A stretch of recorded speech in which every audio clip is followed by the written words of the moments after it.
Good. Now he says, that was the righteousness of the law. You get me? So the rightness of the law is that you meet his requirements, or you meet the requirements of the law to be righteous.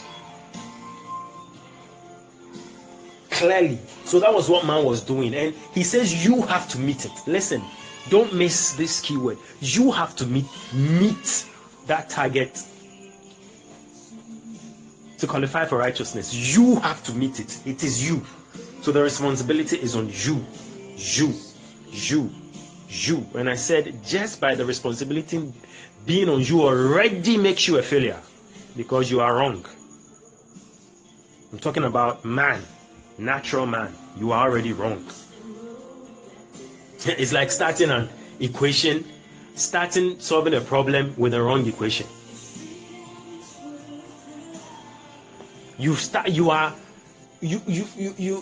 equation is already wrong, and you are using it to tackle a question that has no connection with that equation. It already makes it wrong. Brother, no matter the answer you arrive at with points and decimals and dots, and you are wrong automatically. Your answer is automatically wrong. By using the wrong equation, your answer is automatically wrong. You see, that's why under the law there were a lot of consequences, because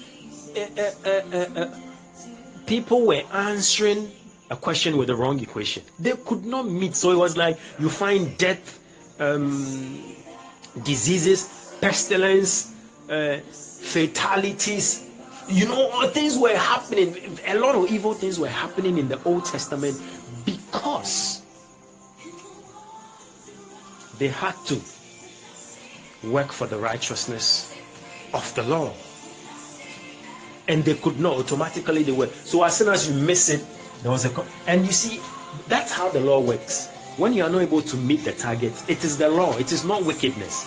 You see, in the Old Testament, somebody asked me sometime about why is God so wicked that in the Old Testament then he strikes. It wasn't God striking, it was the law. In this nation, when we don't even respect laws here, but I mean, where the laws work, when you do something, it's not the president or the policeman that deals with you, it's the law. They just make sure that it is enforced. So when they did something wrong, it wasn't God as a person striking them. It was the law. I mean, when you don't meet the requirements, you face the consequences. It's that simple. It's that simple.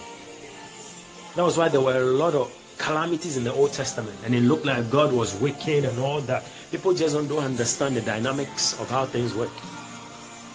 When God himself took over, you saw the difference. You could see grace and mercy and love when God himself took over from the law by sending his son Jesus. Right? So that's it. So now he says, according to the law, for you to be victorious, you have to do this, do that, do this, do this, and then you qualify to be victorious. Then the law will tell you, okay, you are victorious because you've met my requirements. You are a success because you met these requirements. You are indestructible, or you would not die because you met these requirements. That was how the law functioned.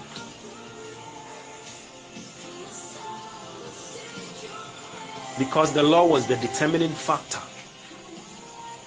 Then he says, for in the gospel,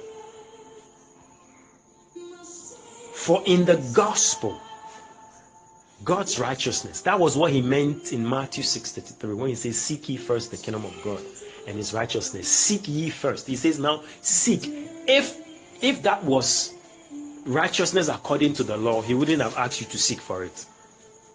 If God's righteousness was the righteousness of the law or self-righteousness, he wouldn't have asked you to seek for it. And he says seek. It means look out for it, because Jesus had not yet what? Died. So the God's righteousness, or the righteousness of God, was not yet available. You get me? Now I said righteousness means rightness. Rightness. Good. And rightness not just because you said it. Rightness because you have all the evidence.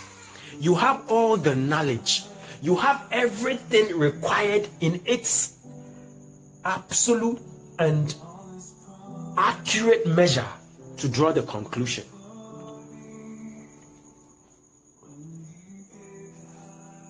So it doesn't matter the opinions of other people.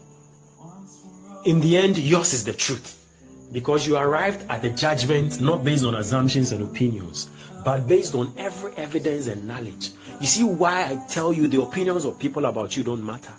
Because what God has said about you is not just one of the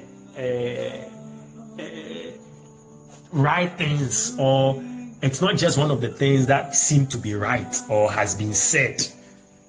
It is because with every evidence, with every knowledge, with whatever it takes to arrive at that conclusion,